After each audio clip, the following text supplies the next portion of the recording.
लाविते मी निरांजन तुळशीच्या पायापाशी, भाग्य घेऊन या आली आज धन त्रयोदशी, आली दिवाळी दिवाळी पहाटेच्या त्या अंघोळी, घरोघरी जागविते माय मुले झोपलेली, आली दिवाळी दिवाळी. क्या बात है, क्या बात है. रसिक हो, नमस्कार. आज अनेक वर्ष देवाच्या कृपेनं तुमच्या सर्वांच्या सदिच्छांनी व आशीर्वादांनी मी संगीताची मनोभावे सेवा करत आले. या माझ्या यशस्वी वाटचालीत मला अनेक हितचिंतकांचे, गुरुजनांचे व माझे पती श्री अमर वर्मा यांचे अनमोल सहकार्य लाभले व त्याबद्दल मी सर्वांची अत्यंत ऋणी आहे. यापुढे हा माझा संगीताचा वारसा माझ्या मुली भारती व राणी यांनी असाच चालू ठेवावा ही माझी मनोमन इच्छा आहे. त्यासाठी माझ्याप्रमाणेच त्यांनाही तुम्हा सर्व रसिकांचे प्रोत्साहन व गुरुजनांचे आशीर्वाद लाभावेत हीच ईश्वर चरणी प्रार्थना. नमस्कार, मी सुलेखा तळवलकर. दिल के करीब स्मृतिचित्रमध्ये तुम्हा सगळ्यांचं अगदी मनापासून स्वागत करते. समकालीन गायिकांपेक्षा काहीसा वेगळा आवाज असणाऱ्या ख्याल गायिका, ठुमरी गायनापासून ते नाट्यसंगीतापर्यंत कोणताही प्रकार अगदी लीलया पेलणाऱ्या, संगीत नाटक अकादमी पुरस्कार प्राप्त पद्मश्री माणिकताई वर्मा. 2026 हे त्यांचं जन्मशताब्दी वर्ष आहे आणि या निमित्ताने त्यांच्या आठवणींना उजाळा देण्यासाठी आल्या आहेत त्यांच्या तितक्याच सुप्रसिद्ध लेकी वंदनाताई गुप्ते आणि राणीताई वर्मा. चला तर मग त्यांचं स्वागत करूया आणि आजच्या भागाला सुरुवात करूया. नमस्कार, वेलकम टू दिल के करीब स्मृतिचित्र. थँक्यू सुलेखा. थँक्यू. सो हे वर्ष माणिकताईंचं आहे आणि त्या निमित्ताने राणीताई, तू इनिशिएटिव्ह घेतलायस एक कार्यक्रम करायचा, त्याच्याबद्दल सांगशील का? ॲक्च्युली मी आणि वंदनाताई आम्ही दोघींनी असं ठरवलं की आईचं हे वर्ष जन्मशताब्दी वर्ष खूप जोरात साजरं करायचं. त्यानिमित्ताने आम्ही अनेक उपक्रम हाती घेतले. पहिलं तर आम्ही मम्मीच्या जीवनावरचं पुस्तक पब्लिश केलं, माणिक मोती. आणि ते एक पारिवारिक पुस्तक आहे, म्हणजे त्याच्यात आमचे पण अनुभव आहेत आणि आमच्या दृष्टीने आई काय आहे त्यात सुद्धा त्यांच्या शिष्यांचे काही लेख आहेत. काही मोठे म्हणजे बाळासाहेब ठाकरे, भीमसेन जोशी, पु ल देशपांडे यांनी लिहिलेले लेख आहेत, त्यांच्या मुलाखती आहेत. तर असं सगळं एक अतिशय सुंदर असं पुस्तक आहे आणि त्याच्यात मी QR कोडच्या सहाय्याने मम्मीचं स्वतः बोललेला आवाज, तिने शैलादत्तांनी इंटरव्ह्यू घेतला होता, तो सगळा तिच्या आवाजात आम्ही सादर केलेला. त्यामुळे ते जरा जास्त अरे बापरे. आणि खूप लोकांना ती कल्पना आवडली की आम्हाला माणिकबाईंचा पण आवाज त्याच्यात ऐकायला मिळतो आणि तिचे जे जे अनुभव आहेत ते सगळे तिच्या आवाजात लोकांना ऐकायला मिळतात. वा वा, त्यामुळे हे जरा जास्त वैशिष्ट्य आहे त्या पुस्तकाचं. आणि माणिक वर्मा आणि परिवार असंच टॅगलाईन शोभा बोंद्रेनी आणि राजहंसनी प्रकाशित. कमाल कमाल. हा पहिला. त्याच्यानंतर आम्ही माणिक रत्न पुरस्कार, जो माननीय बाळासाहेब ठाकरे यांच्या आशीर्वादाने सुरू झाला होता, आधीपासूनच करत होतो, मध्ये जरा खंड पडला. आता आम्ही यावर्षीपासून पुन्हा तो सुरुवात केली आणि त्याचा आम्ही पहिल्या वर्षी म्हणजे या वर्षीचा आम्ही पहिला पुरस्कार पद्मश्री श्रीमती अश्विनी भिडे देशपांडे त्यांना दिला. कारण संगीत क्षेत्रात योगदान करणाऱ्या, क्लासिकल म्युझिकला ज्यांनी योगदान खूप केलेलं आहे अशा लोकांना आम्ही ते देतो. त्याच्यात त्यांना दिलं. त्याच्यानंतर आम्ही आणखी असे अनेक पुरस्कार सुरू केले, माणिक गंधार, माणिक स्मृती, की थोडे संगीत क्षेत्रातल्याच पण थोड्या मधल्या पिढीसाठी आणि तरुण पिढीसाठी असे आम्ही सुरू केले. म्हणजे आईला ना खूप गाणी ऐकायला आवडायची लोकांची आणि ती म्हणजे दादर माटुंगा कल्चरल सेंटर आमच्या घराजवळ होतं आणि तिथे कोणाही नवशिकी मुलांचा काही कार्यक्रम असायचा, गाणं असायचं ना, तर आई सरळ जाऊन बसायची तिथे. आणि तो गाणाऱ्याला इतका तो भरून यायचा त्याला की स्वतः पाणी बरोबर प्रत्यक्ष समोर. तिला फार आवडायचं की त्यांना कोणीतरी ऐकायला हवं, त्यांना काही मार्गदर्शन हवं असेल तर, इंटरॅक्शन करायचं असेल तर ते करूया म्हणून आईनी खूप त्याच्यासाठी झटली. म्हणून आम्ही हे 2 पुरस्कार नवीन मुद्दाम सुरू केले या निमित्ताने. आणि आम्हाला ठरवलं होतं की माणिक जन्मशताब्दी नाही तर माणिक स्वरशताब्दी वर्ष असं आम्ही त्याचं नामकरण पण केलं. आणि त्यानिमित्ताने ह्या तिन्ही पिढ्यातल्या लोकांना काही ना काहीतरी मम्मीची आठवण म्हणून फार सुंदर ट्रॉफीज तयार केल्या, ज्या आईच्या स्वभावाशी साधर्म्य राखणारा तुळची वृंदावन तर त्याच्या ट्रॉफीज केल्या. आणि नंतर मग अर्थात तिच्या गाण्यावर आधारित कार्यक्रम हसली मनी चांदणे, अमृताहुनी गोड, माणिक मोती हे असे चालूच आहेत वर्षभर. आता एक क्लासिकलची कॉन्सर्ट आम्ही केली 3 दिवसाचं फक्त शास्त्रीय संगीताचे, कारण मम्मीचं शास्त्रीय संगीत हा तिचा मूळ गाभा होता, त्यामुळे ते पण आम्ही तिला स्वरांजली अर्पण केली. खूप मोठे मोठे कलाकार त्यात आले ते. आता आणखी परत आम्ही ITC SRA बरोबर करतोय. गाण्याच्या कॉम्पिटिशन्स आम्ही घेतोय जी पहिल्यांदा असं होतं. ती कॉम्पिटिशन अशा प्रकारे वेगळी आहे की आम्ही एक कॅन्डिडेट न घेता ग्रुप कॉम्पिटिशन्स घेतोय. म्हणजे असे 6 शहरातनं एक ग्रुप आलाय, कोल्हापूर, रत्नागिरी, पुणे, नाशिक, बोरिवली, ठाणे, अशा याच्यातनी 10 जणांचा ग्रुप आहे. आणि ते 10 जण एक 45 मिनिटामध्ये मम्मीचे सगळे गाणं प्रकार. चतुरस्त्र गायिका होती. चतुरस्त्र माणिक असंच नाव दिलं आहे. म्हणजे आईच्या सगळ्या गायन शैली त्या ग्रुपमध्ये सगळ्यांनी प्रस्तुत करा. ते जरा वेगळी संकल्पना आहे, कारण ग्रुप कॉम्पिटिशन अशी आजपर्यंत झालेली नाही. म्हणजे सगळ्या प्रकारची गाणी ना, आई नाट्यसंगीत गायची, क्लासिकल गायची, भावगीतं, अभंग, भक्तिगीतं, नंतर लावण्या ती सुद्धा गायलेली. त्यामुळे त्या सगळ्या तिचा म्हणजे तिचा तो प्रयत्न कायम आईचा हा होता की मैफिल जेव्हा सादर करतो त्यात सगळ्या प्रकारची गाणी लोकांना ऐकायला पाहिजे. त्यामुळे तिने तो पायंडा कायम राखला होता की पूर्ण एक असं पॅकेज. आणि पॅकेज म्हणून ते त्यावेळी असं पॅकेज म्हणून कधी गायले नाही, पण ते सगळं असायला हवं. मोठ्यांपासून लहानांपर्यंत सगळ्यांना त्यातनं काहीतरी ऐकायला मिळतं असा तिचा नेहमीचा प्रयत्न असायचा.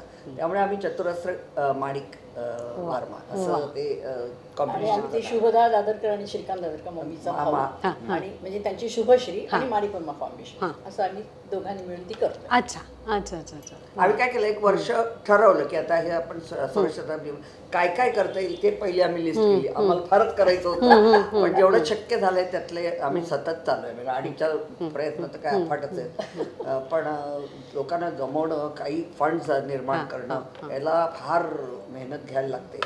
आणि गाण्यासाठी तेवढी मिळत नाही. बाळासाहेबांची खूप आठवण आली यावेळी की बाळासाहेब सतत आमच्या मागे असायचे. आई गेल्याबरोबर पहिले कोण व्यक्ती घरात हजर राहिली असेल तर बाळासाहेब. आणि आई गेल्यानंतर मग त्यांच्या नावाने त्यांनी म्युन्सिपालिटीचं गार्डन तिच्या नावाने आपण करूया म्हणून त्यांच्यासाठी इनिशिएटिव्ह घेतलं. मग ते जेव्हा आम्ही तुळशी वृंदावन बांधून घेतलं ते सुद्धा त्याच्यात डिझाईन केलं की इथे फोटो लावायचा आहे, खूपच इथलं आर्टिस्टिक हे. आणि त्यांनी सांगितलं की आता हे आम्ही ठरवले की प्रत्येक वर्षी जो माणिकरत्न पुरस्कार दिला जाईल तो शिवसेनेतर्फे केला जाईल. पण ते नंतर पुढे मनोहर जोशी गेल्यानंतर ते राहिलं. पण मग आता आम्ही ह्या निमित्ताने पुन्हा ते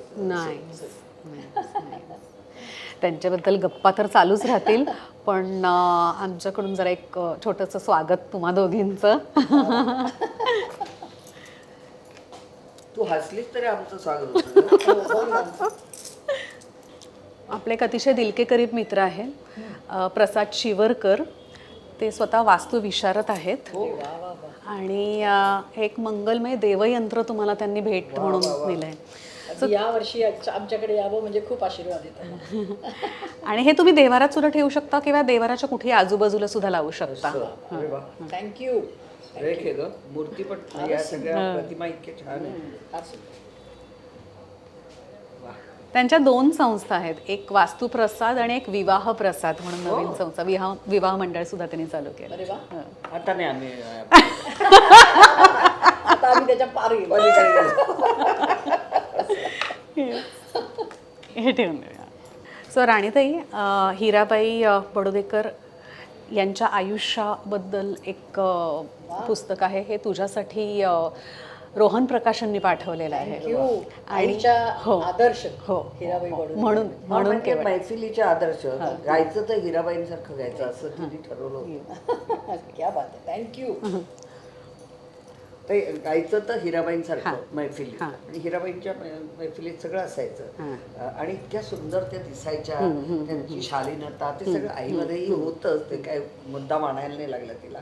पण हिराबाईंकडे शिकायची आईची फार इच्छा होती. मग तिने बाईंना विचारलं की मला शिकवाल का तुम्ही, तर त्या खूप बिझी असायच्या कार्यक्रमांमध्ये. म्हणून त्या म्हणाले की माणिक तू असं कर, माझ्या भावाकडे शिक, सुरेश बाबू माने. आणि इतकं सुंदर त्यांनी शिकवलं त्यांना. आणि सुरेश बाबू मानेनी वर्षभरात फक्त 2 राग शिकवले, यमन आणि भूप ना. भूप हा. आणि फक्त एका रागावर एवढी मेहनत घेतली की पुढे तिला म्हणजे असं झालं की त्याच्या पलीकडे काही सगळंच म्हणजे पूर्ण पॅकेज त्या एका रागात तिला मिळालं. म्हणजे त्यांची खासियत ही होती की मम्मी जवळजवळ 1-2 वर्ष शिकली, पण ते 6 महिने फक्त एक राग आणि कॉन्सन्ट्रेट सा कसा लावायचा किंवा प्रत्येक सूर कसा लावायचा. त्यामुळे तिचा बेस सुरांचा इतका पक्का झाला आणि तो तिच्या संपूर्ण पुढच्या आयुष्याच्या गायनामध्ये त्याचं प्रतिबिंब दिसून आलं. कधीही कणसूर आईचा लागलाच नाही, कधीच नाही. कधीच सूर तो म्हणजे तो, पंच म्हणजे पंच, म्हणजे निषाद म्हणजे काय हल्लाच नाही कुठे. ती सगळी तयारी सुरेश बाबू मानेनी करून घेतली. किराणा घराण्याची गायकी सगळी मेन जी आहे. तिघं भावंड होते, हिराबाई बडदेकर, सरस्वती राणे, दोघी बहिणी आणि सुरेश बाबू माने हे भाऊ त्यांचे. वा. वंदमाच्या तुझ्यासाठी सुद्धा दीपक नरवणे यांनी दत्त गुरुगाथा पाठवली. आज भरपूर आशीर्वाद मिळतात हो आपल्याला. ना बाबा, क्या बात. देवांचा देव दत्तगुरु. आपली आणखीन एक दिल के करीब मैत्रीण आहे कल्याणी मोडक, आणि क्रिएटिव्ह माइंड्स हा त्यांचा ब्रँड आहे. आणि दगडात त्या छान छान वस्तू बनवतात. सो हे तुमच्यासाठी पाठवले. हा एक दिवा आहे आई गो, काय सुंदर आहे. है ना. वा. आणि पाटी आहे बघ. अय्यो, हो काय सुंदर आहे. मला तिला अतिशय आवडत असं. थँक्यू. अप्रतिम. आज म्हणजे आमची खऱ्या अर्थाने संक्रांत झाली. आम्ही शाळेत हेच करायचो. हो. आणि दगडात अख्खी भातुकली आहे त्यांच्याकडे. हो, हो, हो. अरे वा, काय सुंदर केलंय. है ना. दगडात एवढं कोरीव काम म्हणजे कठीण. फार फार. अप्रतिम. नावाला लागले क्रिएटिव्ह हो, मॅन. हो. अच्छा, फार मस्त. Thank you so much. Well done. Ashwini Joglekar Craft Tribute यांच्याकडून ही फ्रेम आहे तुमच्यासाठी. आणि ही जी कला आहे ती ओडिसाची आहे. तालपत्र चित्र म्हणतात त्याला. म्हणजे ताडपत्रीवरती कोरीव काम केलंय त्याने. आणि दिव्याची जी काजळी असते ना त्यांनी ते केलंय. अरे बापरे, काय सुरेख आहे. इंट्रिकेटेड. म्हणजे कटिंग पण छान आहे. हो ना, बघ ना. हे तुम्हाला आणखीन जर का बघायचे असतील ना हिच्याकडे हिचं कलेक्शन, तर ठाण्याला तिचं स्टोर आहे. मी ॲड्रेस देते. हो हो. फार सुंदर. आणि अख्ख्या भारतातल्या क्राफ्ट्समधनी बनवलेल्या खूप खूप छान छान गोष्टी आहेत तिच्याकडे. हँडीक्राफ्ट. Very fine. आणि आमचे प्रयोग होतच असतात ठाण्यात. फार सुंदर, फार सुरेख. फारच सुरेख. काय कला असते ना एकेकांच्या. तुम्ही प्रत्यक्ष तुमच्या आईला गाताना कायमच ऐकलंय. सो तुमच्या दोघींच्या दिल के करीब असलेलं तिचं गाणं कोणतं? अर्थात सावळाच रंग अमृताहुनी गोड. माझं घन निळा आवडतं. काय मग गाऊन कोणतं दाखवणार आहात? Please please. माझा सूर आता सध्या माझ्या नाटकातला सूर येतो, बयान आहे. एक लाईन मग. नाही ग एवढं. मी म्हणते घन निळा लढीवाळा झुलवू नको हिंदोळा रे, झुलवू नको हिंदोळा. घन निळा लढीवाळा झुलवू नको हिंदोळा रे, झुलवू नको हिंदोळा. थँक्यू. Thank you so much. गतिमा बाबूजी आणि सुधीर फडके आणि आई हे त्रिकूट होतं. त्या त्रिकुटाने इतकी एक एक गाणी भावगीतं अभंग भक्तिगीतं दिलेत ना, तोड नाही. त्यातलं हे चॅलेंज वालं गाणं ना, ळ अक्षर फार अवघड आहे ना, ते किती जास्तीत जास्त ळ अक्षर वापरून तुम्ही एखादं गाणं लिहा बरं असं कोणी चॅलेंज दिला आणि गदिमाने हे लिहिलं. तिथल्या तिथे बाबूजींनी चाल लावली आणि आईकडून लावली. आणि हे गाणं चित्रित झालंय शोभा खोटेवर, सिनेमातलं आहे. खोटेवर. तर त्यावेळेस मम्मी सांगायची की तिला सांगितलं, कारण ते नुसतं कंबरवर बसून काय, तर तिला विचारलं होतं की माणिकबाई हे नुसतं ऍक्टिंग काही नाही त्याच्यात, तर तुम्हीच का नाही गा कंबरवर. मम्मी नाही, ते मला जमणार नाही, तुम्ही मला गायला सांगा, ऍक्टिंग वगैरे करता. शोभा खोटे दिसली पण छान हो, ब्लॅक अँड व्हाईट सिनेमा होता. उमच पडेल. उमच पडेल तर. बरं, त्यांचं कौतुक तर खूप होत असेल डेफिनेटली, पण अशी काही आठवण आहे का की तुमच्या समोर त्यांचं कौतुक झालंय आणि म्हणजे you must have felt very proud? असं खूप वेळा झालं असेल ऑफकोर्स, खूपच वेळा. पण अशी काही आठवण आहे का तुम्हाला दोघींना? तिचं कौतुक म्हणजे तिच्या गाण्याचं तर प्रश्नच येते. म्हणजे सगळे लोक अगदी रसिक वेडेच होते तिच्या गाण्याचे. आणि गाणं आणि शिवाय एक व्यक्ती म्हणून तिचं जे एक व्यक्तिमत्व होतं ना, त्याच्या सुद्धा लोक अक्षरशः प्रेमात होते. म्हणजे इतकं साधं शालीन सुंदर सोज्वळ स्वरूप आणि त्याबरोबर तितकंच छान सुरेल गाणं. त्यामुळे लोकांच्या नजरेत ती एक अतिशय उत्कृष्ट अशी गायिका आणि एक व्यक्ती म्हणून होती. आणि त्याच्या आठवणी त्याच्या खूप आहेत. अर्थात तिच्या मला ज्या आठवत आहेत जास्त करून की तिच्या आजारपणानंतरची आठवण मला आहे की बऱ्याच जीवघेण्या आजारातनं जेव्हा ती उठली, त्याच्यानंतर जेव्हा ती पहिल्यांदा गायला तिने हे केलं, तेव्हा लोकांना इतका आनंद झाला. आणि पहिला प्रोग्राम तिचा पुण्याला होता तुळशीबागेत आजारपणानंतर. त्यावेळेस राम मंदिरात त्यावेळेस लोकांनी जेव्हा अनाऊन्स केलं की माणिकबाई परत गात आहेत, म्हणजे लोक तर अक्षरशः म्हणजे वेडे, म्हणजे दैवतच मम्मी होती त्यांची. तुळशीबागेतल्या लोक भरपूर खचून पर्यंत लोक बाहेर बसलेली असायची. आणि प्रोग्राम झाला आणि अक्षरशः म्हणजे अशी रांग लागली बायकांची आणि पुरुषांची, कारण बऱ्याच जणांनी नवस बोलले होते. तर काय काय बायका ते सगळं थाळी आणि ताट आणि तिचं म्हणजे काय त्याला म्हणतात नजर काढणं, हात तिला घातले, खण नारळाने ओटी भरली, अशा प्रकारचं तिचं कौतुक झालं होतं. आणि अक्षरशः म्हणजे लोक रडत होते. या आजारपणातले तर मला एक आठवण आहे की शुश्रूषामध्ये आई जवळजवळ 6 महिने ऍडमिट होती आणि त्यातले 3 महिने ती कोमात होती, टोटल कोमात. काहीही कळत नव्हतं तिला, फक्त ट्यूबनी फिडिंग चालू होतं. आणि आम्ही एक एक एक एक अशा चौघी आपापलं शिक्षण घेऊन ते करून तिच्याबरोबर असायचो. 24 तास आम्ही कोण ना कोण असायचो. पण इतकं तिच्यावर लक्ष ठेवायला लागायचं, कारण पूर्ण झोपलेली ना, तर एकही बेडसोर न झालेला पेशंट त्यांनी पहिल्यांदा बघितला असं झोपलेलं असतं. कारण दर 10 मिनिटांनी तिला असं हे करायचं, करायचं पाठीला युडिकोलन आणि पावडर. म्हणजे आम्ही जेव्हा हॉस्पिटल सोडलं ना, त्यावेळी एक मोठी रूम होती. खूप शुश्रूषांनी खूप मेहनत केली, डॉक्टरनी नर्सेसनी. ते कपाट सगळं हॉर्लिक्स पावडरचे डबे आणि युडिकॉलच्या बाटल्यानी भरलेलं होतं, रिकाम्या झालेल्या. इतकं तिची शुश्रूषा करत होतो आम्ही.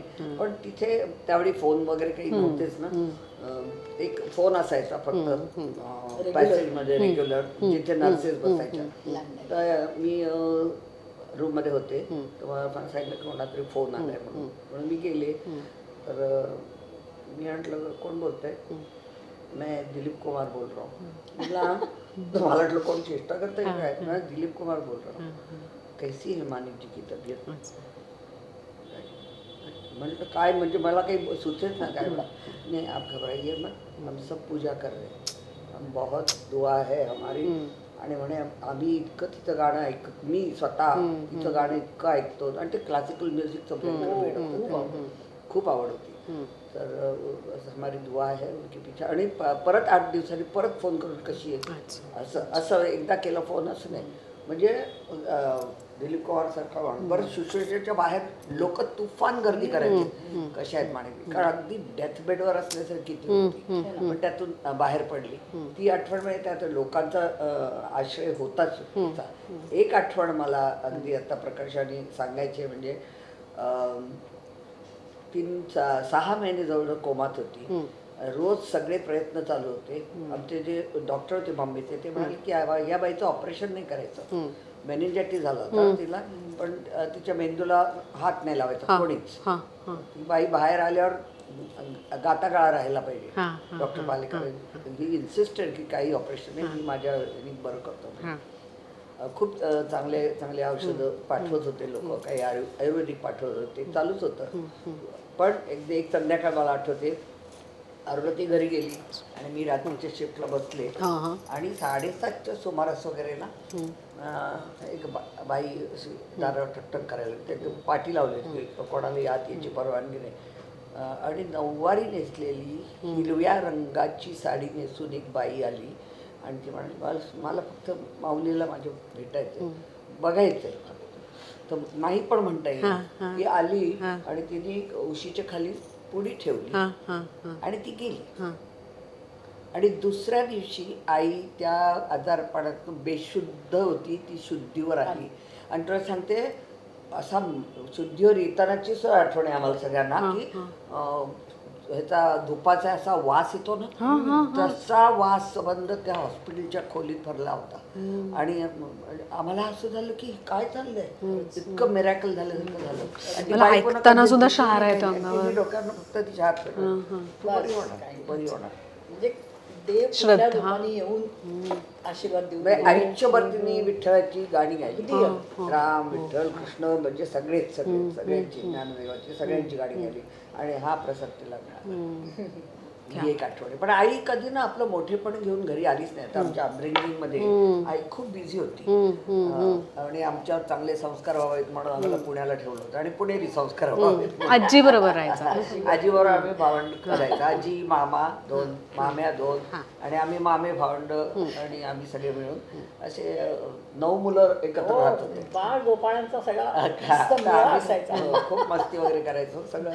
पण आईला जेव्हा जेव्हा वेळ मिळेल ना 2 ह्याच्यात मध्ये 1 दिवस जरी मिळाला अर्धा दिवस जरी मिळाला तरी ती मुंबईहून कुठून कलकत्त्याहून तेव्हा तर ट्रेनचं विमानाचा प्रवास वगैरे सोडून त्या पोचायची मग आम्हाला भेटायची आम्हाला काय हवं नको बघून सगळ्यांचंच करून मग ती जायची असं.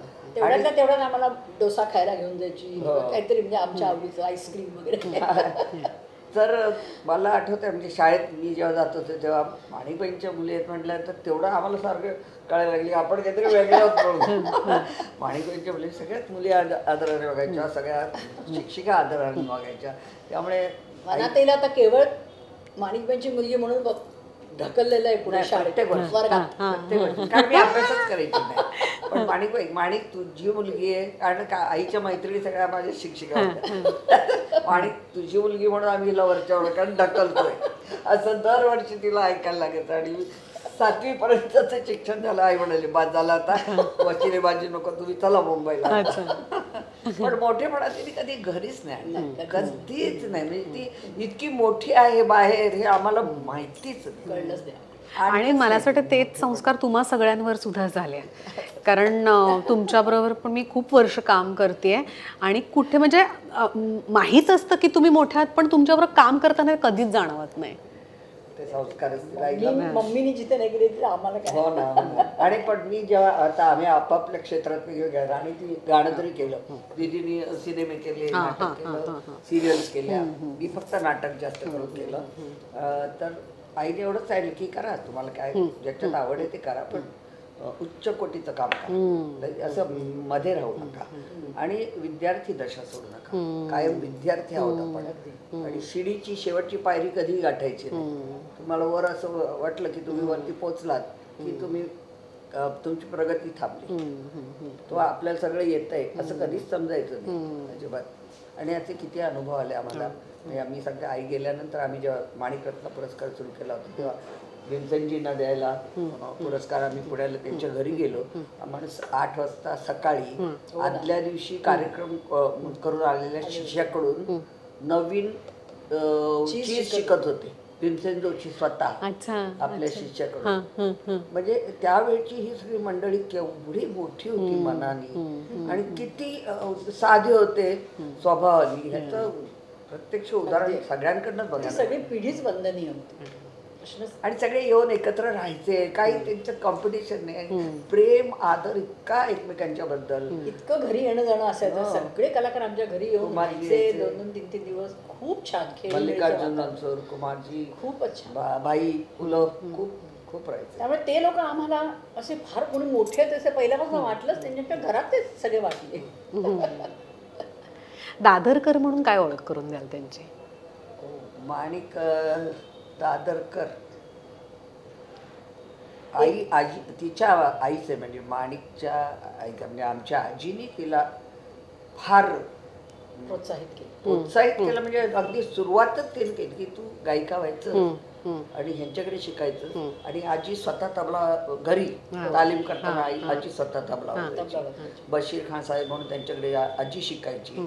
तर तिच्याकडे गाण्याची सबंध बैठक होती. माहीत होतं तिला कसं गाणं फुलवायचं. आणि तिचा अट्टाहास होता की गायिका बन, पण पहिली गायिका तू असली पाहिजेस जी ग्रॅज्युएट गायिका आहे. तर एकेकाळानं तो माणिक वर्मा म्हणजे HMBच्या रेकॉर्डवर आहे माणिक वर्मा BA असेल तर ग्रॅज्युएट गायिका हो म्हणजे तुझ्याकडे चांगल्या नजरेने आणि आदराने बघितलं जाईल वेगळं. कारण मैफिलीत गाणाऱ्या तेव्हा बायका एवढ्या नव्हत्या. हिराबाईंनी सुरुवात केली करतात. तर लोकांचा आदर टिकवून ठेवायला हवा म्हणून माणिक दादरकर आजीनी मोठी केली. आणि दादरकरची वर्मा अमर वडिलांनी मोठी केली. अगदी वडिलांचा खूप सहभाग होता. म्हणजे आई जेव्हा लग्न करून अलाहाबादला गेली त्यावेळी ती इतकी घाबरली होती की बापरे आता काय होणार माझ्या गाण्याचं. पण तिथे त्यांनी इतकं स्वागत केलं आईचं. ते गाणं आहे ते कुठलं, लक्ष्मी तू या नव्या घराची, आईचंच गाणं आहे खरं, पण ते तिला इतकं लागलं. नयनी भरू आसवे देऊ नको हुंदके, लक्ष्मी तू या नव्या घराची झाली सगळं लागते. हे अगदी मम्मीच्या बाबतीत खरं ठरलं. ते सगळे UP वाले होते अलाहाबादचे ना. तर तिथे कसं होईल माझ्या गाण्याचं. पण आईच्या नंडेचे म्हणजे माझ्या आत्याच्या मिस्टर तिला पहाटे 4 वाजता भोलानाथ भट म्हणून तिकडचे मोठे गायक, त्यांना वेळ नव्हता दुसरा, पहाटे 4 वाजता उठून जायचे थंडीत. आणि तिथे आई शिकायची 4 ते 7. तर त्यांनी तिचं गाणं फुलावं म्हणून जिथे जिथे शक्य होतं ती गायकी, ठुमरी, दादरा हे सगळं तिकडचं गाणं ना, हे सगळं शिकवायला त्यांनी फार मदत केली. वर्मा झाल्या दादरकरची वर्मा झाल्यानंतर वर्मा टिकवणं यश मिळतं ग, पण यश टिकवणं फार कठीण. आणि त्याच्यात तुमची घरच्यांची साथ नाही मिळाली ना तर त्याला काय अर्थ नसतो. किती एक माणूस धडपडत राहणार. आणि 4-4 मुली तुम्हाला झालेल्या अशा वेळी त्या पण अशा एक से एक नंबर 1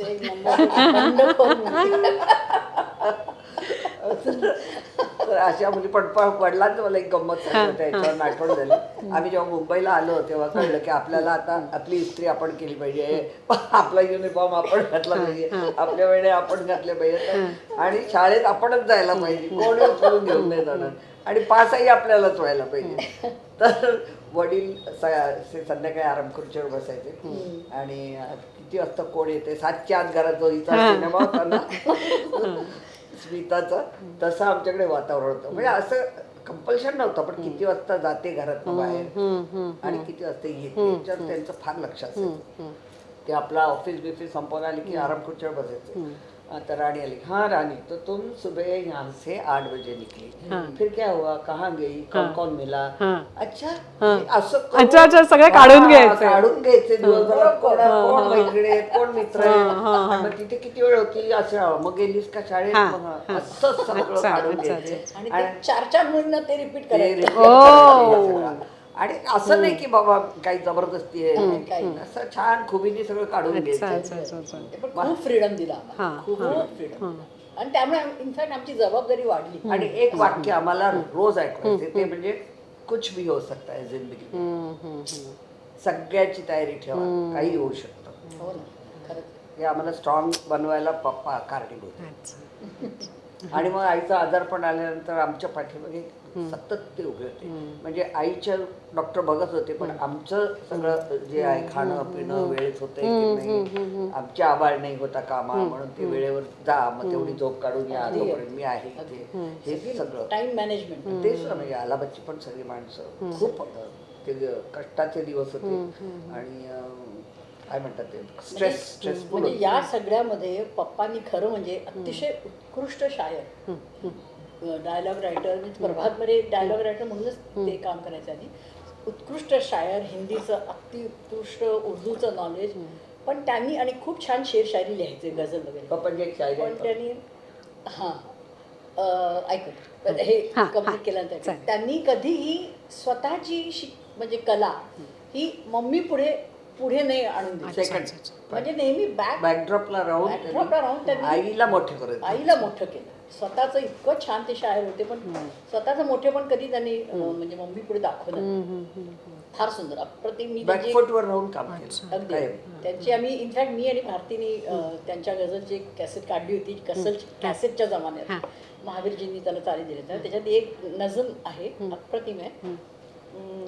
एक तार कहीं छू जाता है, हिंदीत जाती नहीं म्हणत, जाता म्हणत. एक तार कहीं छू जाती है, एक तार कहीं छू जाता है, झनकार निकलती जीवन भर, आवाज नहीं होती जिनमें, ऐसी भी सदाएं होती हैं. भीतर सांसों की बेचैनी बाहर वाले कब जान सके, भीतर सांसों की बेचैनी बाहर वाले कब जान सके, तूफान उठे पत्ते न हिले, ऐसी भी हवाएं होती हैं. तुमने देखा एक बार मुझे, दुख दर्द मिटा आराम मिला. तुमने देखा एक बार मुझे, दुख दर्द मिटा आराम मिला. नजरों से पिलाई जाती है, ऐसी भी दवाई होती. खूप सुंदर. आणि एक शेवटचा शेत फार छान देते म्हटलं की कर दिया फैसला किस्मत का, आएंगे मिलने आज रात. कर दिया फैसला किस्मत का, आएंगे मिलने आज रात. इंसान खुशी से मर जाए, ऐसी भी सजाएं होती हैं. खूप सुंदर. म्हणजे अतिशय सुंदर लिहिते. ती सोप्या शब्दात पण फार अगदी गहन अर्थाचे त्यांची शेरशायरी होती. आता ते त्यांनी बिचारांनी कधी तर आम्ही इतके मागे लागायचो, पप्पा जरा पुस्तक काढा तुम्ही. अरे नहीं नहीं कुछ नहीं, मैं अपने लिए लिखता हूँ, तुम लोगों को अच्छा लगता है, सबको अच्छा लगता है, असं. इतका साधेपणा. आणि आले पण साहित्यिक घराण्यातून. डॉक्टर बच्चन पप्पांचे सख्खे मामा, अमिताभचे वडील. त्यामुळे साहित्यात वाढलेले. इथे त्यांनी डबल ग्रॅज्युएशन केलं होतं. नंतर ही रिटायर्ड ॲज सेन्सॉर बोर्ड. दादरकरच्या वर्मा कशा झाल्या त्या? अगं बाई. आई गाणी गायची ना, तर त्यावेळी हिंदी गाणी पण खूप गायची. हिंदी सिनेमात आई गायची. त्यावेळी प्रभातची फिल्म्स चालू होत्या आणि वडील तिथे संवाद लेखक आणि स्टोरी रायटर वगैरे पण होते आणि गाणी पण लिहायचे.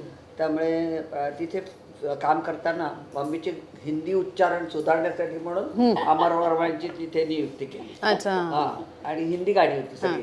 तर ते शिकवता त्यांनी काय शिकवलं आणि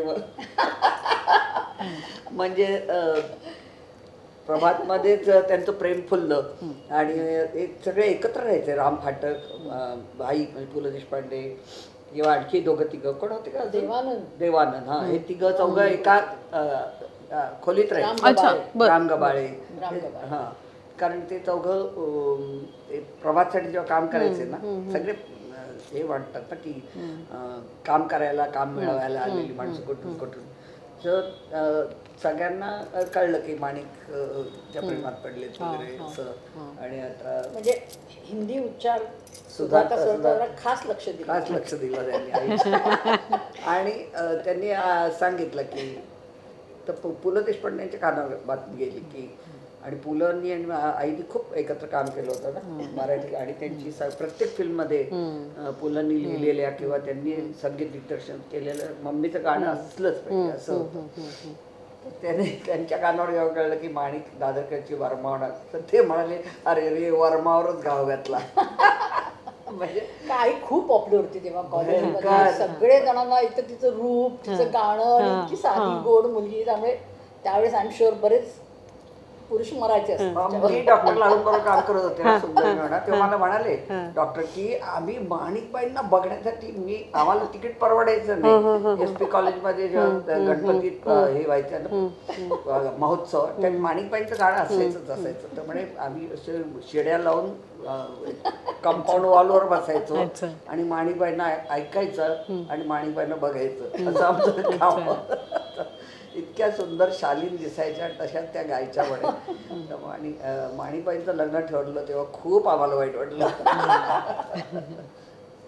ही एक कॉम्प्लिमेंट होती, आम्हाला वाईट वाटलं. फार सुंदर दिसायची आणि तिचे ते कुंकू लावायची एक वेगळी पद्धत होती. त्याच्यातले फोटो आहेत काही असे. आणि शालीन होती ग, म्हणजे किती. आता एवढा मोठा संसार तिकडचा सुद्धा, अलाहाबादचा सगळा, प्रत्येक अशी नातं टिकवून गोड बोलून, मुद्दाम गोड बोलणं नाही, स्वभावच सगळ्यांना आपलंसं करणं आणि मोठ्या कुटुंबाला एकत्र करून राहणं. आणि हे करता करता आपलं गाणं कुठेच कमी पडतं. मला आठवतंय आम्ही मकरंद सोसायटीत राहायचो. मकरंद सोसायटी माहिती आहे, एक 1 बेडरूमचा फ्लॅट आणि मोठा हॉल, बाल्कनी, तर तिथे आम्ही राहत होतो. आणि मे महिन्याची सुट्टीत वगैरे पुण्याहून पण मंडळी यायची आमचे राहायला, कारण मुंबईत राहायला आवडायचं सगळ्यांना, आणि अलाहाबादचे लोक यायचे. असे 18-20 माणसं एका घरात आम्ही राहायचो. आणि रात्री सगळीकडे बिछाने असायचे. त्यात आमच्याकडे जॅपनीज मुलं संगीत शिक्षणासाठी आईकडे येऊन राहिलेले होते. ते 3 मुलं, ते जॅपनीज, ते पण म्हणजे असे 22-23 जण घरात होतो. आणि आईला सकाळी रियाजाला जागाच नसायची, सगळीकडे पथार पसरलेले. मग ती वाळलेल्या बाथरूम मध्ये पहाटे चटईत घालून 6 लावायची आणि ओम लावायची. तो ओम अजून आमच्या कानात. रियाज नाही सोडला, असं नाही की घरात मला एवढी माणसं आहेत, मला काम आहे, रियाज तो रियाज. मग ते झालं की लगेच कामाला सुरुवात, सगळ्यांचं चहा पाणी अर्थात सगळेच कामाला हात मदतीला असायचे, पण कधी रियाज नाही सोडला. तर ते बघून मी तर ठरवलं होतं मला काही का होताच येणार नाही, एवढी मेहनत मला नाही करता येणार. हे सहज म्हणून हातात आलं म्हणून मी धरून ठेवलं, असं झालं. तर अभिनय नाही, पण खूप मेहनत, खूपच मेहनत. आणि ते टिकवणं सोपं नाही. नाव तुम्ही एकदा कमावल्यावर टिकवणं फार महत्वाचं आहे. त्या खूप बिझी असतील ना तेव्हा? खूप. एक तर संगीत महोत्सव खूप व्हायचे, संबंध भारतभर व्हायचे. ग्वाल्हेर, कोल्हापूर, जबलपूर, रांची, दिल्ली, इंदोर, भोपाळ, सगळीकडे व्हायचे. इव्हन मद्रासला सगळी ऑल ओव्हर. तेव्हा क्लासिकलचा एक कोल्हापूरला देवल क्लब होता, त्यांचे महोत्सव. सगळीकडे संगीत महोत्सवात आई असायचीच असायची. पण तुम्हाला आई मिळायची तुमचं नातं कसं होतं आई बरोबर? ते सांगते, तिने कधी नाही, तिची उणीवच भासू दिली नाही आम्हाला. आणि असं तिला असं वाटू नये की आपल्याला आपली मुलं एकटी पडलेत मुली आपल्या, म्हणून ते मुद्दाम पुण्याला आजोळी ठेवलं की घरही मिळेल, माया पण मिळेल आणि संस्कारही होतील. आणि तेवढ्यातल्या तेवढ्यात ती येऊन, आता मी आजारी पडले तर मला आठवते की मी हट्ट धरून बसले की मी औषधच घेणार नाही, मी फक्त पप्पांच्या हातून औषध. मग पप्पा बिचारे डेक्कन पेननी आले आणि मग त्यांनी मला औषध दिलं आणि मग मी ते औषध घेतलं आणि मग बरं झालं. तर असं काही वेळा तो हट्ट असायचा. पण आई आणि सगळ्यांचं बघायची, सगळी फॅमिली, 20 जणांचं 15-18 जणांचं कुटुंब होतं. पण कोणाला असं नाही वेगळं केलं, सगळ्यांसाठी जे आमच्यासाठी ते. आमच्या मित्रमैत्रिणींची पण मम्मी पप्पाच म्हणा, मम्मीला मम्मी आणि पप्पाला पप्पा. खूप जण. पण हे स्किल आहे, माणसं सगळी टिकवून ठेवली, गोळा केली, नाती टिकवली. हो ना, हे खूप महत्वाचं आहे, फार महत्वाचं, फार महत्वाचं. आणि तेच आता आम्ही पुढची पिढी करण्याचा प्रयत्न करतो. मला आठवतं फॅमिली कट्टा तुम्ही जो प्रोड्यूस केला होता तेव्हा मी सुद्धा काम केलं होतं त्याच्यामध्ये.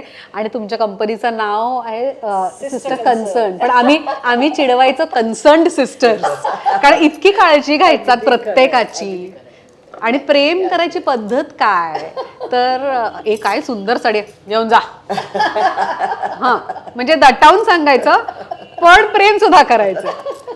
आठवतंय का याला फोटोशूटला ड्रेस, अगं काय मस्त ड्रेस आहे वंदमावशी, मी फक्त एवढंच म्हटलं घेऊन जा. आणि आईनं छोट्या छोट्या गोष्टींवर खूप प्रेम करायची. म्हणजे असं आहे की आपण गाण्यात आहोत तर बाकीच्या गाण्यांमध्ये काही रस नाही असं नाही. मायकेल जॅक्सन किती आवडायचं आईला. मायकेल जॅक्सनचा जेव्हा मुंबईत हिस्टॉरिकल हिस्ट्री म्हणून ती 1 नोव्हेंबर हा एक शो झाला ना, 10 नोव्हेंबरला आई गेली हो, आणि 1 नोव्हेंबरला हा कॉन्सर्ट होता. तर ती मागे लागली होती की मला घेऊन जा, मला ऐकायचंय त्याचं गाणं, मला आवडतो त्याचा सूर आवडतो. तो त्यांनी काही अंगविक्षेप करू दे, मला सूर आवडतो त्याचा. आणि तो इतका सच्चा गातो. म्हणजे काय तिची आवड बघ. तर तिला हट्टाने आम्ही म्हटलं ह्या गर्दीत तू येऊ नकोस, पण आम्ही आलो जाऊन आणि तिने सगळं डिटेल मध्ये आम्हाला वाट विचारलं बघत होती आम्ही परत कुठलं गाणं काय. तिला शब्द पाठ होते. म्हणजे मला तर कळायचंच नाही मायकेल जॅक्सनचे शब्द, पण पाठ होते. आम्ही त्यावेळी जास्त फक्त डान्स बघायला जायचो. पण मम्मीला गाणी माहिती होती. इतकं म्हणजे सगळं खूप आवडायचं, कौतुक, खूप सगळं आवडायचं. सगळ्यांचं कौतुक करायचं.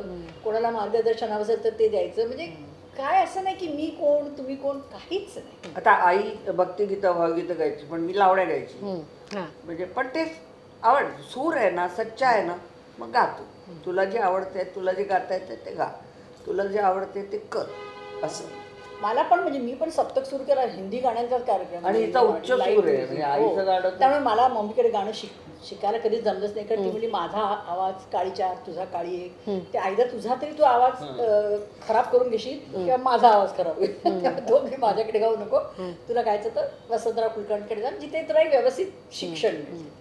तर पण तरी पण म्हणजे माझी सुगम संगीताची आवड बघून सुद्धा तिने कधी फोर्स नाही केला. नाही तुला क्लासिकलच गेलं नाही, पण तुला सुगम संगीत गायचंय तर क्लासिकल ची नॉलेज असणं हे अतिशय आवश्यक. आणि जे अर्थात आता फारच पुढे फायदा झाला, तू प्रश्नच नाही. पण तेव्हा सुद्धा म्हणजे ते आता आमच्या सप्तक, माझा सप्तक ग्रुप होता, ते आमच्या कधी कधी घरी म्युझिशियन्स यायचे रिहर्सलला. ते म्युझिशियन्स जर काय तू माणिक म्हणजे समोर आम्हाला ते त्याला 3 मिनिटाचं तुणतोड वाजवायला सांगते नको. मम्मी काय नाही, ती येऊन आरामात बसायची. हे बरोबर नाही ना रे वाजलं, हे जरा सुराला कमी वगैरे असं व्हायचं आम्हाला. पण काय नाही म्हणजे काहीच तिला काही हे नाही की तू कौतुक. माझं नाटक सुद्धा एखादं मी तिला सांगितलं ना, अगं ते वाक्य आता मी बदललं जरा थोडंसं, त्याचा लहजा बदलला, त्याची रिदम बदलला. मग ती म्हणायची अगं तू म्हणाली होतीस ना की ते वाक्य, मग ते मला बघायचं परत. ती 25-25 नाटकं बघितली अगदी. आणि शिवाजी मंदिरला तिने एकदा कॉर्पोरेट ते आपले हे जे होते मेन कोण होते, शरद काळे ते ना जेव्हा हे होते महापौर नाही कमिशनर असताना त्यांच्या घरी गाण्याचा प्रोग्राम झाला होता. आणि मला आठवते त्यावेळी आपल्या हे पण आले होते, कमिशनर राज कपूर होते. हा राज कपूर होते, ते वडील होते आपल्या तबलावादक अल्लारा खान साहेब सुद्धा आलेले होते. तर आईला त्यांनी बिदागी दिली. तर मग म्हणाली हे नको मला, असं काय करतं माणूस. नाही मला नको, आमच्या वादकांना देतो, मला नको, मी आपल्या मुंबई शहरासाठी गायले. मग तुम्ही काहीतरी सांगा. हो ना, मग मला शिवाजी मंदिरचे ते क्रॉस करायला सिग्नल करून द्या म्हणतो. कारण मी नाटकं बघायला जाते आणि माझ्यासारखे खूप जण अडून राहतात की क्रॉस करायला जागाच नाही मिळत. तर एक तिथे सिग्नल बसवून द्या ना. अक्षरशः 8 दिवसात सिग्नल बसला क्रॉसिंगला. किती अशी, मग घर सोडून तिकडे आपाप यायची, पाय वाळायचे तिथे. माझ्या 4-4 नाटकाच्या वेळची तर अशी कथा आहे की नाटकाला आली, पहिला प्रयोग म्हणजे पुण्यात पहिला प्रयोग, मुंबईचा पहिला प्रयोग. पप्पा मी दोघं पहिल्या सीटवर बसलेले आणि माझा तो 20 मिनिटाचा मोनोलॉग फोनचा, आणि तो संपतो आणि मी कोसळते भावनेनी आणि पडदा पडतो पहिल्या अंकाचा. तर इतके लोक भारावून आत आले कौतुक करायला, पहिलाच प्रयोग होता. मला असं वाटलं की मी एक तर त्या ह्याच्यातनं बाहेर येते, तेवढे अजून सुरुवातच होती नाटकाची आणि कौतुक करतायत सगळे. कोणतरी फोन उचलून बघत होतो की खरंच माझा नवरा तिकडनं बोलत होता का, याला खरंच कनेक्टेड आहे का, असं इतका रिअलिस्टिक केला म्हणून. आणि मागे असे पडद्याजवळ आई वडील उभे होते, त्यांची प्रतिक्रिया काय ती मला जाणून घ्यायची, खरी प्रतिक्रिया काय असेल. तर पप्पांनी असं लांबून आणि मम्मी म्हणाली काय गं वंदना, एवढं पाठांतर चांगलं होतं मग शाळेत का तुला एवढे कमी मार्क मिळाले. म्हटलं आई गो मी कशाला विचारायला समोर मी जी खाली शाळेमध्ये वंदना तिने जेवढा मम्मीला त्रास दिला ना, तेवढा कोणत्याही मुलीने कोणता यायला दिला नसतो. दिदी तर कधीच नाही दिला. मी तर कधीच नाही, मी अगदी बिचारी सोबत पण दिदी आणि वेगळ्या अर्थी, त्या दोघी वेगळ्या अर्थीत वाढ होत्या. मी शांत होते, पण हिचं म्हणजे मस्तीखोर म्हणजे काय लिमिट होतं. त्यामुळे जास्तीत जास्त ओरडा जो काय थोडा बहुत खाल्ला, इव्हन पप्पांचा आम्हाला कधी ओरडले लावले, पण जे काय थोडा बहुत आवाज उठला असेल ते हिच्या. नाही, पप्पाचा आवाज नाही, कान पेळला होता. पप्पा कान पिळायचे, फक्त कान पेळला पप्पा होता. कान. आणि माझाच एकटीचा. हो. भयंकर द्वाड, भयंकर. आईने पण मला एकदम सगळे तर बिल्डिंग मध्ये रंगकाम चालू होतं आणि युजली असं करतात ना, पायसिंग जो असतो तो खालचा भाग सगळा मरून वगैरे कलर करतात, मग एक पट्टी असते त्याच्यावर ब्लॅक आणि वरती ऑफ व्हाईट कलर असतो. युजली सगळ्या बिल्डिंग मध्ये खाली डार्क आणि वरती असतो पॅसेज मध्ये. तर दुपारी रंगवाले झोपलेले होते, उलटा रंग लावला ते चिडी घेऊन आणि ते झोपून उठले तर त्यांना कळलंय काय असं झालंय. त्यांनी माझ्याच घराची बेल वाजवली आणि आईनी उघडली आणि आईला म्हणाले तुमच्या मुलीने काय केलं बघा. तर आई म्हणाले काय केलं, तर बघा ना. तर तिला वाटलंच नाही की दुसरं कोणी केलं असेल, त्या रंगवाल्यांना पण वाटलं नाही दुसरं कोणी नसेल. बरं.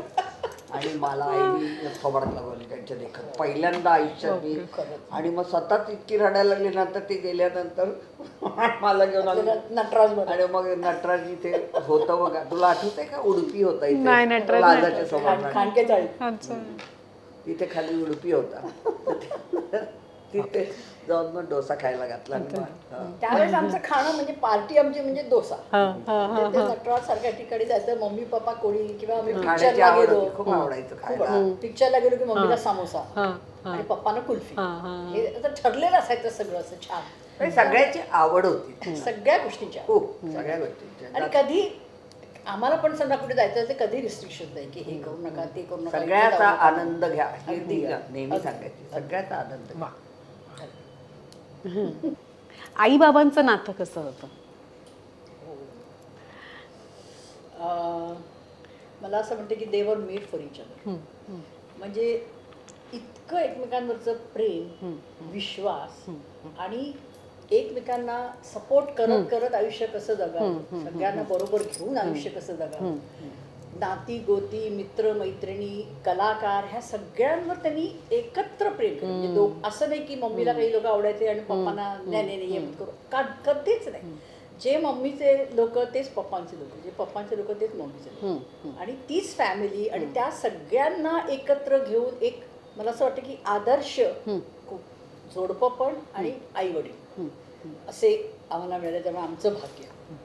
आईने काय चोरून केलं असेल वडिलांच्या मागे, तर फक्त तिथं समजा आता 200 रुपये 300 रुपये काय मिळाले असतील गाण्याचे, तेव्हा किती मिळायचे असेल ना, त्यातले 100ची नोट ती अशी साड्यांच्या घड्यांमध्ये ठेवायची की इमर्जन्सीला असावी म्हणून. आम्हाला काही कमी पडू दिलं नाही दोघांनी, काही नाही सगळं. आणि आम्हालाही माहिती होतं की आपली मर्यादा कुठपर्यंत आहे. त्यामुळे आम्ही ओळखून होतो. जे काय करत होते कष्टाने मिळवत होते, पण त्यातला ती वाटा असा साड्यांच्या गड्यांमध्ये ठेवायची बरं का. आणि ते कधी उपयोगी पडलं जेव्हा मकरंदमधली जागा घेतली ना. कारण हा दूरदृष्टीपणा बाईजवळ जास्त असतो. आणि त्यावेळी तिने अशा करत 5,000 निघाले होते. 5,000त तो फ्लॅट घेतला होता मकरंद सोसायटीचा. आणि 5,000 मग पुढच्या 20 वर्षात थोडे थोडे करत फेडले होते. 10,000ची जागा ती. आणि त्यातले 5,000 मम्मीने अशा साड्यांमधले काढले आणि वरती काहीतरी 20-25 मग आम्ही ते रुपयामध्ये मसाला डोसा खाऊन आलो. पण सांगायचं हे की दूरदृष्टी तिची कशी होती की मुली आहेत, काही अडचणीला कशालाही पाहिजे. जेव्हा राहायला जागा नाही म्हटल्यानंतर काय करायचं. तर हे आणखी एक गोष्ट आहे की वडिलांनी जेव्हा पुण्यात राहत होते ना, तेव्हा एक जागा घेतली होती आणि छोटासा काहीतरी धंदा सुरू केला होता कोणाचे तरी बरोबर. आणि तो माणूस, त्या माणसावर एवढा विश्वास की कामाला म्हणून बाहेर पडले त्या माणसाने सगळं घर लुटलं आणि त्या भाडेकरूंना कर्ज आलं. डोक्यावर कर्ज आलं. तर ज्यांची जागा होती भाड्याची त्यांना पैसे द्यायला सुद्धा यांच्याकडे पैसे नव्हते. तर ते घरी येऊन वडिलांनी सांगितलं. तेव्हा भारती आणि अरुणा होत्या, आपण दोघी नव्हतो. तर तेव्हा सांगितलं की असं असं झालंय. आईने सरळ 2 बांगड्या काढल्या पहिले त्याची उधारी संप हा हा आपल्याला कोणाचं कर्ज नको देऊ. आणि ते घेऊन ते ज्यांचं ओनर होते त्यांच्याकडे गेले. ते ओनरने सांगले माणिकबाईंच्या बांगड्या तुम्ही घेऊन आलात. हा हा माणिकबाईंनी आम्हाला हे दिले. मला आता तो हल्ली किस्सा कळला. हो पुस्तकात आहे. तर तो तुम्ही घेऊन जा हे परत. नको आम्हाला, तुम्हाला जेव्हा जमेल तेव्हा, नाही जमलं तरी सोडून द्या, पण माणिकबाईंच्या बांगड्या ठेवून आम्ही मला कर्ज असते आमच्याकडं कर्ज ते आम्हाला आवडेल म्हणजे. क्या बात. पण काही विचार न करता मी किती एकमेकांच्या सहाय्याला उभं राहणं. अर्थात ते प्रत्येक जण करत असतो, नाही असं नाही, पण ते अगदी माणिकबाईंच्या बाबतीत लक्षात आहे. काय किती 200-300 रुपये वगैरे मिळायचे. काय आताची गायक काय मागतायत. म्हणजे त्यात सुद्धा ते 200-300 रुपये त्यातनं कसे वाचवायचे.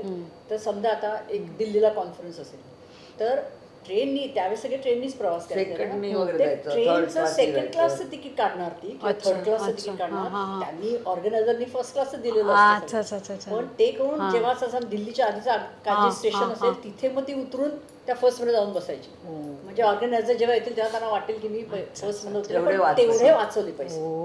असे म्हणजे इतका दूरदृष्टीपणा आणि इतकं कन्सर्न मुलांसाठी किंवा सगळ्यांसाठी करण्याची धडपड आणि दोघांनी. आणि हा म्हणजे एकमेका सहाय्य करू आणि तसंच आयुष्य. पप्पांवरती श्रद्धा भयंकर तिची. वडील गेल्यानंतर जेव्हा आईला महाराष्ट्र लता मंगेशकर पुरस्कार सरकारने द्यायचं ठरवलं जेव्हा माणिकबाईंना, तर माणिकबाईंना फोन आला की असं असं आम्ही तुमच्या नाव पहिला पुरस्कार लता मंगेशकरांच्या नावाचा देतोय, तेव्हा तुम्ही स्वीकाराल का.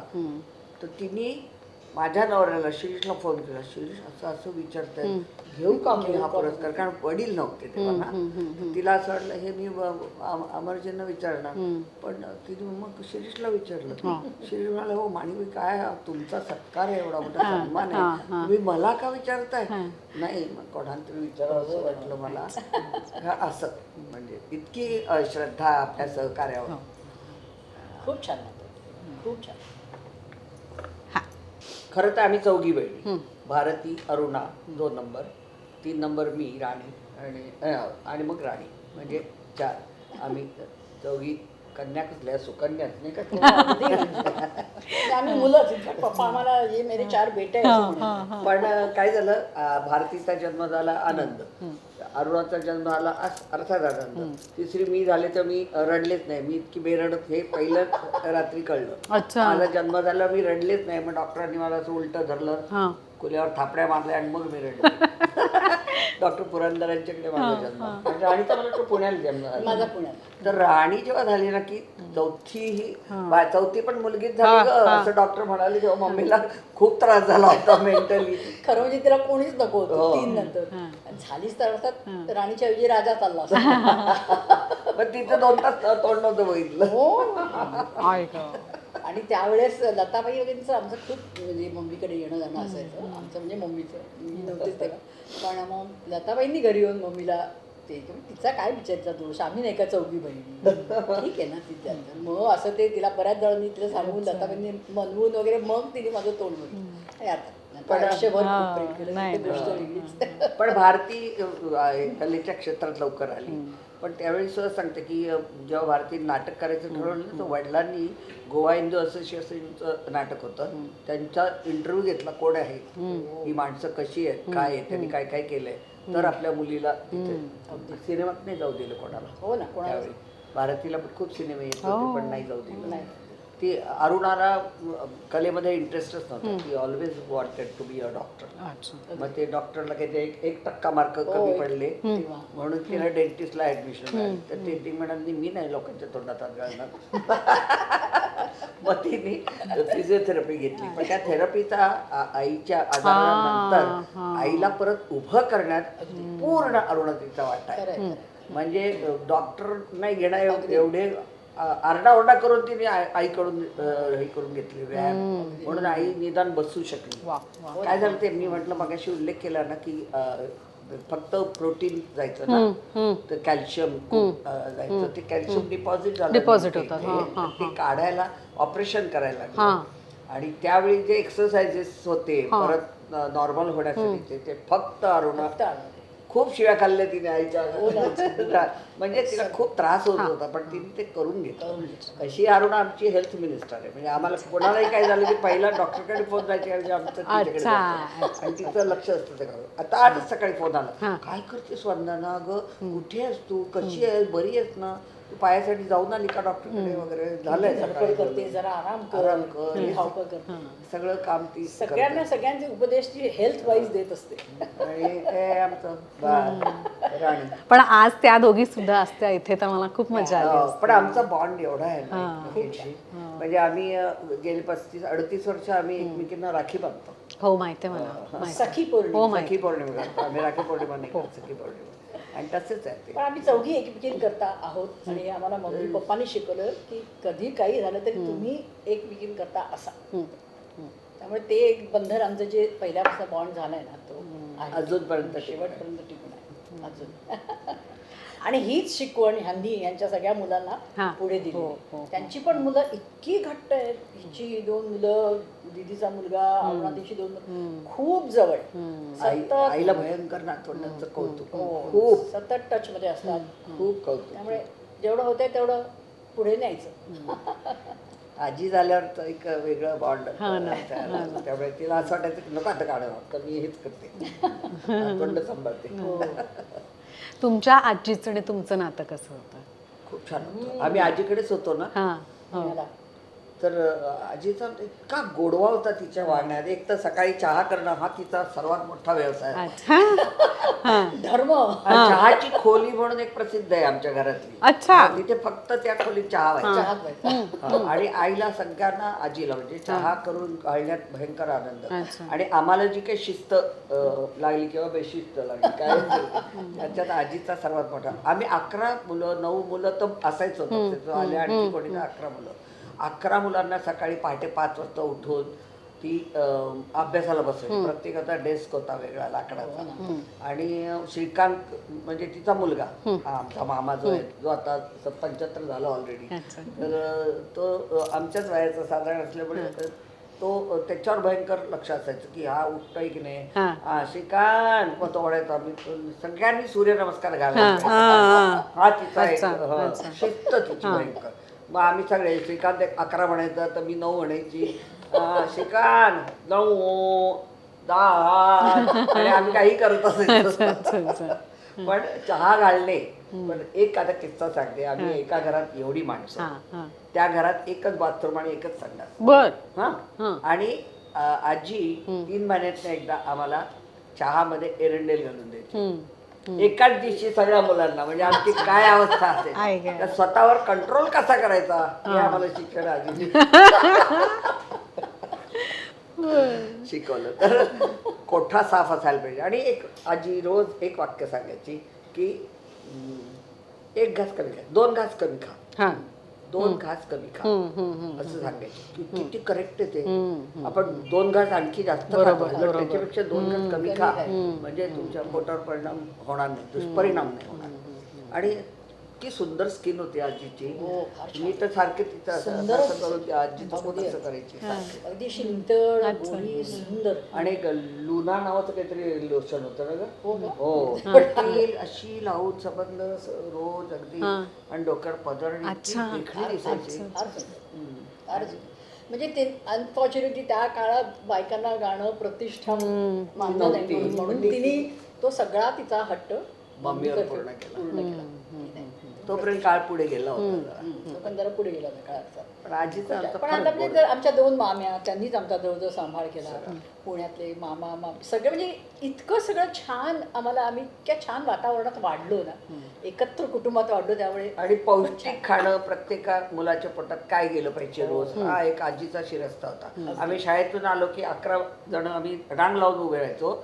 मग उकडलेला बटाटा असायचा, तो एक प्रत्येकाने खायचा. मग दुसऱ्या दिवशी केळं असायचं, ते खायचं. म्हणजे असं प्रत्येकाचा एक गुरुवार का काहीतरी असायचा, जेव्हा घरच्यांचा उपवास असायचा, तेव्हा आम्हाला आदल्या दिवशी मुद्दाम करून ठेवलेली भाकरी, त्या भाकरीचा ज्वारीची भाकरी, ज्वारी काळी काय असते, ज्वारी काळी नाचणी असते. नाही काळी लाल नाचणी, लाल बाजरी, बाजरीची डार्कर असते बाजरी. आणि ज्वारी पांढरी असते. हा ज्वारी पांढरी असते. बाजरीची भाकरी आणि दूध कालवून आम्ही खायचो आणि हे सगळे खिचडी खायचे आणि आम्हाला थोडी थोडी थोडी द्यायचं म्हणजे 1 ते 7 जणात वाटून कसं खावं ते एवढी एवढी खिचडी आम्हाला खायची. आणि मला असं वाटायला लागलं होतं की आपलं लग्न झाल्यानंतरच आपल्याला भरपूर खिचडी खायची. साबुदाणीची. मग मला तेवढ्यासाठी लग्न करायचं होतं आणि मला खूप आवडायची साबुदाणी. कोणाला काय पण कोणाला हे शिस्तीचं खाणं जाताना रोज काय बरोबर दिलं पाहिजे तर ते पोळी आणि ते वरती वाटी असलेल्या रोज उसळ असायची. असे डबे असायचे. हा, उसळ आणि कढीचा डबा घेऊन आमची शाळेत रवानगी व्हायची. वा वा वा. खूप छान मी खूप छान लहानपण उपभोगलं. फार फार मजा आहे. एका म्हणजे मला म्हणजे आईला वाटत असणार आणि मला नेहमी ते जाणवतं आता की एकत्र कुटुंब हे मोठ्या समाजाचं रूप असतं. कारण इतक्या वेगवेगळ्या स्वभावाची वेगवेगळ्या वयाची माणसं असतात आणि त्यांच्याबरोबर राहताना तुम्ही किती लेवलवरती कॉम्प्रोमाइज करता त्यात जगण्याचं प्रशिक्षण मिळालं की सगळ्यांनी एकोप्याने कसं राहायचं 1 ते 7 जणात कसा वाटून खायचा ह्याचं प्रशिक्षणच आहे. तुम्ही समाजात जेव्हा वावरता तेव्हा तुम्हाला त्याचा फार फायदा होतो आणि ह्याचं प्रशिक्षण आम्हाला पुण्यात मिळालं. आणखी पुण्याची गंमत पुढे राहावेत ह्या पिढीत सुद्धा. पुण्याची गंमत आम्ही लहानपणी खूप मजा केली पुण्यात. खूप मजा केली. सगळे भोंडले ह्याचे दिवाळीचे किल्ले हे सगळं आम्हाला त्यावेळी मिळालं. होळी रंगपंचमी घरच्या खालच्या खोलीत आम्ही पाणी भरून पाणी भरून तळ करायचं त्याच्यात डुंबायचं. म्हणजे सगळ्या प्रकारचं आम्ही छंद. दिवाळीत किल्ला बांधायचा शिवाजी असलाच पाहिजे. मग आम्ही विजेचे दिवे करायचो. आता शिवाजीच्या वेळी कुठले विजेचे दिवे असायचे पण ते आम्ही बॅटरीवरती दिवे लावायचो. वरनं विमान जायचं. कशा संबंध काही नव्हता. क्रिएटिव्ह म्हणजे काय आणि खाली मला उभं करायचे. फुगेवाल्याकडे एक चष्म्याचा असं मिळायचं. नाकवाला चष्मा घालून मी स्टुलावर उभी राहायची आणि मला अजून आठवते या या या येथे प्रेक्षणीय किल्ला आहे मूल्य मोफत. मूल्य मोफत म्हटलं की पुणेकर सगळे आणि तिथे थाळी ठेवलेली असायची. आम्हीच पैसे टाकलेले असायचे. बघून मग लोकांना पैसे भेळ खायची आणि मग तिकडनं आतल्या खोलीतून मामा ते असं दोरी ओढायचं की विमान पण जायचं. कमाल कमाल. पण असे सगळे मजा अनुभवली संस्कार अनुभवले आणि त्या संस्कारांचा फायदा रोजच्या जगण्यात आम्हाला होतो. प्रश्नच नाही. अशा आईचं 16 शताब्दी वर्ष आम्हाला साजरं करताना किती आनंद आणि पावला पावलाची आठवण. अजूनही आईचं गाणं लागलं की माझ्या डोळ्यातनं पाणी येतं. मी तुला सांगते लोकांच्या मनात इतकी ती गाणी रुजलेली मधल्या पिढीपर्यंत तू सुद्धा ऐकली तर आपला सुलभाताईंचा मुलगा निनाद देशपांडे रोज एक गाणं आम्हाला पाठवते. कधी कधी तर आम्ही ऐकलेलं पण नाहीये. रोज एक गाणं पाठवतो. गेले कित्येक दिवस 50 पाठवली निनाद देशपांडे. इतका त्याचा आईच्या गाण्यावर जीव आहे. म्हणजे किती पिढ्या ते चालत आले. आता मध्ये एक व्हायरल झालं होतं आईचं गाणं कुठलं ते कौशल्येचा रामबाई. ती सातारची मुलगी निघाली आणि आम्हाला फोन यायला लागले की माणिकबाईंचं लहानपणचं गाणं आहे का कॉलेजमध्ये शिकत असताना व्हिडिओ म्हटलं तेव्हा व्हिडिओ तरी होते का. मोबाईल तर थोडा व्हिडिओ नव्हते काहीच नव्हतं ना. तर ते अजून ह्या पिढीपर्यंत ते चालू आहे आणि ते चालू राहावं आणखी पुढे राहावं म्हणून आम्ही मुद्दाम एक जरा माणिक 16 शताब्दी वर्ष जोरात साजरं करायचं. अगदी मोठ्यांपासून लहान पिढीपर्यंत आणि सगळ्यांनी आम्ही नुसतं विचारलं किती मोठे आर्टिस्ट असो आम्ही विचारलं की असं आम्ही माणिकबाईंचं आम्ही येणार. कोणीही काहीच म्हणजे नखरे केले नाहीत काही नाही. सगळ्यांनी आपापली सेवा ते रुजू करतात आमच्याकडे. म्हणजे विच इज रिअली नाईस. म्हणजे आम्हाला वी सो प्राऊड की आईसाठी आजही इतके लोक यायला तयार आहेत. किती वर्ष टिकवलंय हो ना. खूप छान. आणि तिथं व्हरायटी जी होती ना म्हणजे भावगीत पण आहे ना. असं नाही नुसतं क्लासिकल सगळ्यांनाच आवडतं असं नाही. क्लासिकल आहे भावगीत आहे नाट्यसंगीत आहे अभंग आहे लावणी सगळ्या प्रकारची गाणी गायली आहे. म्हणजे मी तर तिचं थोडक्यात जर वर्णन करायचं म्हटलं ना तर गायकीच्या दृष्टीने ती गानदेवताच्या मुकुटात जो रत्न असतं ते आहे. कुटुंबाकरता तिचं स्वरूप म्हणजे तुळशी वृंदावन की ते प्रत्येक घराच्या अंगणामध्ये असतं आणि त्यांना नमस्कार केल्याशिवाय आपण बाहेर पडत नाही. तसं आम्ही अजूनही तिच्या पाया पडूनच सगळी कामं सुरू ठेवतो.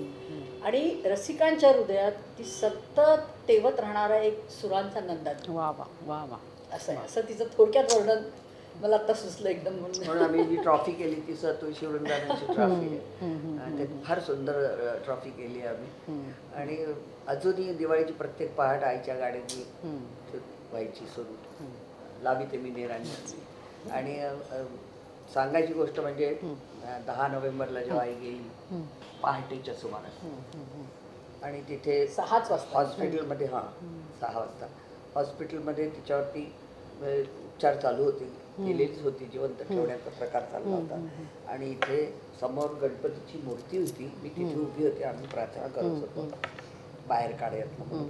आणि आईचं गाणं दिवाळीची पहाट, दिवाळीचीच पहाट होती, नरक चतुर्दशी दिवशी आईचं गाणं रेडिओवर वाजवायला सुरुवात झाली आणि इकडे आई गेली. अच्छा. खूप 10 नोव्हेंबर 1996 वर्ष 1996 25 वर्ष बरोबर 30 वर्ष होतील. 30 वर्ष होती 96. बर. पण तरीही आज लोकांच्या स्मृतीत माणिक वर्मा एक गायिका आणि एक व्यक्तिमत्व जे आहे ना, म्हणजे खरंच रसिकांना त्यासाठी नमस्कार केला पाहिजे की तिने जिवंत ठेवलंय पण त्यांना. आई नेहमी म्हणायची, जे काय करतो ना देव ते चांगल्यासाठी करतो, ही श्रद्धा ठेवा तुम्ही. आणि शेवटपर्यंत ती हेच म्हणत होती की देवाची कृपा आणि रसिकांचं प्रेम, त्यामुळे मी आजपर्यंत जगले, इतकं करू शकले आयुष्य. कायम हीच भावना तिची असायची. पु ल देशपांड्यांचा उल्लेख केला ना, की त्यांनी दिग्दर्शित केलेल्या सिनेमात किंवा संगीत दिग्दर्शन केलं मम्मीची गाणी असायची. त्यांचं भयंकर, म्हणजे ते माणिक वर्माला लाडिक वर्मा म्हणायचे. आणि त्यांच्या एक कुठलं का सिनेमा तो देवपावला या सिनेमातलं कौसल्याचा रामबाई हे गाणं खूप त्यावेळी गाजलं, म्हणजे प्रत्येक गाणंच गाजलं. तर त्यातलं अजूनही मी आता उल्लेख केला तसा, ती साताऱ्याची कोण मुलगी ती नऊवारी नेसून नदबीत घालून ते गाणं म्हणते, तिने असा व्हिडिओ व्हायरल झाला तो. तर ते गाणं म्हणूया, कबीराचे विणतो कुठलं तुझा आणि मी खालच्या पट्टीत म्हणते. नाही मी खालच्या पट्टीत आहे, तू. कबीराचे विणतो शेले कौशल्येचा रामबाई, कौशल्येचा राम, बाबराय भक्तासाठी देव करी काम, कौशल्येचा रामबाई, कौशल्येचा राम. वा वा. Thank you so much. Thank you. Thank you Rasika, हो थँक्यू.